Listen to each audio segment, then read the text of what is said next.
Nathan Brooks had been working tirelessly for the past decade on a research project that he believed could revolutionize renewable energy.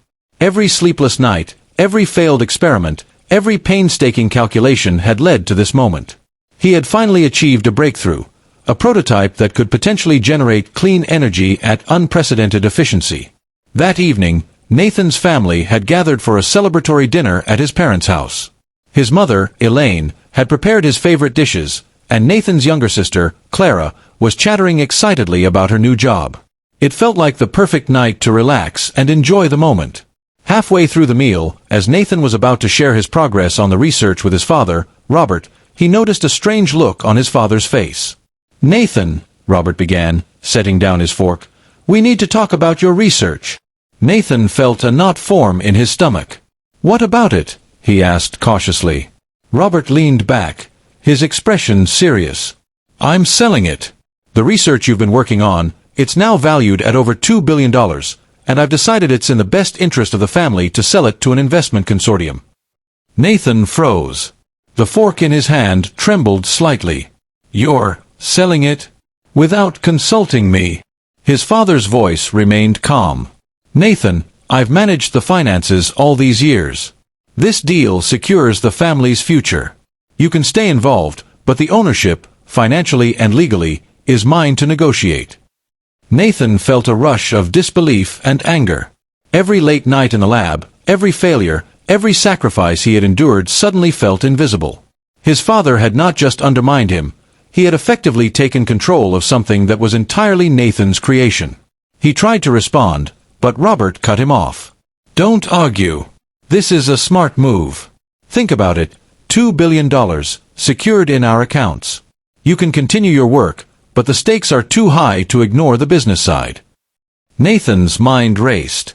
He realized that he had been so focused on innovation and discovery that he had neglected the legal safeguards necessary to protect his intellectual property. This oversight had given his father leverage he had never anticipated. Unable to contain his frustration, Nathan stood abruptly. "Dad, this isn't just a financial asset. It's my life's work. You don't just decide to sell it like it's a car or a house." The room fell silent.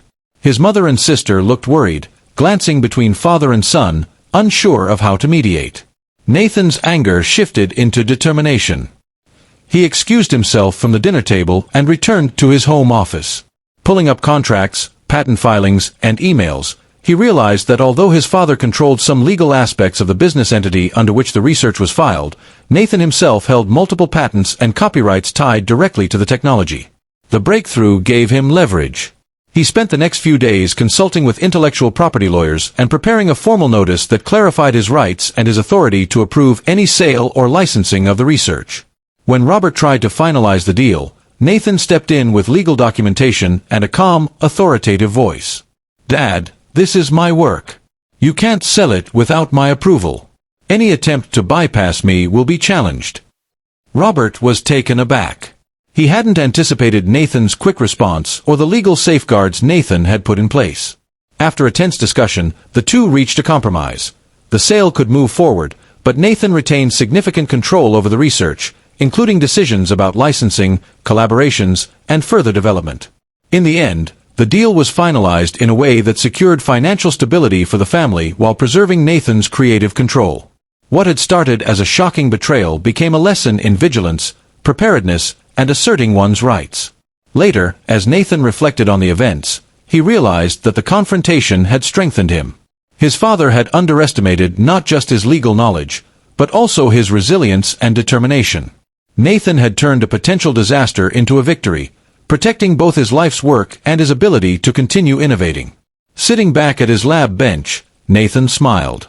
The research wasn't just a $2 billion asset, it was his passion, his legacy, and now, more than ever, it was securely his own.